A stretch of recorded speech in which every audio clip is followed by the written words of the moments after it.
While you've probably heard of Call Me By Your Name's 7-year age gap, you might not have realized that many other gay dramas have age gaps as well. Blue is the Warmest Color, Carol, Killing Eve, Atomic Blonde, and The Favorite all feature gay couples with age gaps. In Blue is the Warmest Color, the original gay indie movie guaranteed to make you cry, Adele is only 15 at the start of the film, while her love interest Emma is in her early 20s. In Carol, while age is never mentioned in the movie, in the book Rooney Mara's character is 19, while Cate Blanchett's character is 31. In real life, Rooney Mara was 29 and Cate Blanchett was 45. That's a 16-year age gap. In Killing Eve, the books vary slightly from the TV show in that both Eve and Villanelle are in their 20s. But in the TV show, Jodie Comer was 25 when Killing Eve first started, and Sandra Oh was 46. This is a 21-year age gap. Finally, in The Favorite, Emma Stone was 28, Rachel Weisz was 47, and Olivia Colman was 43. Since Emma's character was with both Rachel's and Olivia's, the age gaps are 19 years and 15 years. Also, Kate Winslet and Saoirse Ronan are starring in a movie called Ammonite, about a relationship between two women in the 1800s. It hasn't been released yet, but it shows that the preference for age gaps in LGBT relationships is likely to continue into the future. But we still haven't answered the real question here. Why are there age gaps in the first place? I don't know. The first possible reason is that these age differences mimic age differences we see in heterosexual relationships. It's not uncommon for a 25-year-old actress to be paired with an actor who is 35 or even 40. Some of the most iconic romances on screen took place between actors with huge age gaps between them, like Gone with the Wind, Clueless, Dirty Dancing, Roman Holiday, and The Sound of Music. And if you thought this only happened in old movies, you're wrong. 50 Shades of Grey, Passengers, La La Land, and A Star is Born all have age gaps between the actors. This is slightly off topic, but it's sad how it's always the women who are younger. Out of the 30 or so movies I looked at, only one had a female actress that was older, and that was Crazy Rich Asians. Anyway, the point is that age gaps are not just common, they are the norm in most Hollywood movies. So one possible reason Call Me By Your Name got so much criticism for the age gap is because we are not used to seeing gay relationships on screen. If any age gaps, just like we see age gaps in straight relationships, we wouldn't think twice about it. A second reason for the criticism is that the concern over age differences is actually masking some underlying homophobia. Instead of Call Me By Your Name shows an inappropriate relationship, where an older person is taking advantage of a younger person. For example, at one point Oliver gives Elio a back massage, and when Elio doesn't react well, to keep his distance. The way you reacted made me feel like I'm molested. Sorry. No, it's fine. I just decided I should keep my distance. Also, Elio is the one chasing after Oliver, not the other way around. From admitting his feelings, You saying what I think you're saying?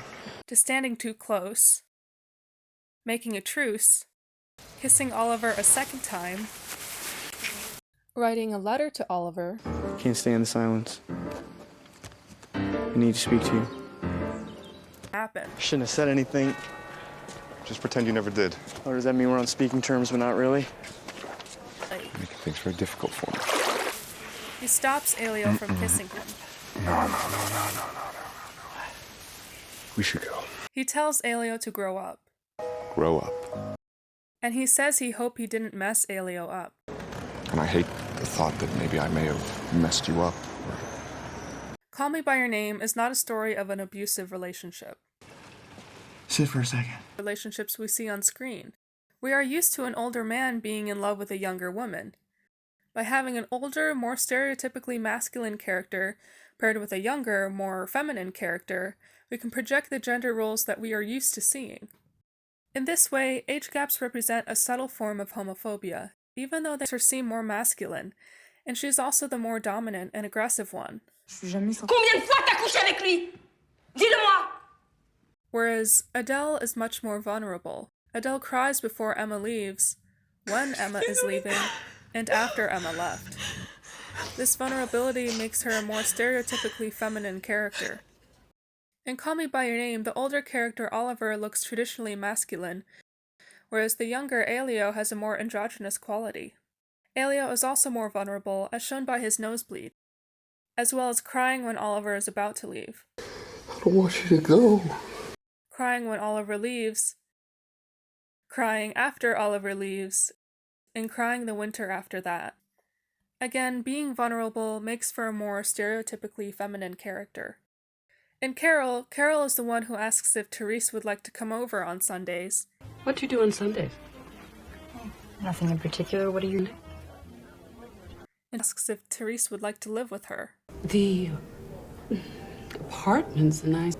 Whereas Therese cries before Carol leaves, while Carol is leaving, and after Carol left. In Atomic Blonde, a movie about an MI6 agent played by Charlie, Do this because it was exciting, but it's never been like this in Berlin. and talking about her broken heart. Why Berlin? A broken heart. Why the gun, Delphine? The storyline is only a small part of the film, but it shows that the pairing of a masculine and feminine character is common. Lorraine is a James Bond type, and Delphine is her Bond girl. In The Favorite, Sarah is more masculine, standing up to the royal court, insulting the queen, You look like a badger. Are you going to cry? Do you really think you can meet the Russian delegation looking like that? and shooting at Abigail. Abigail?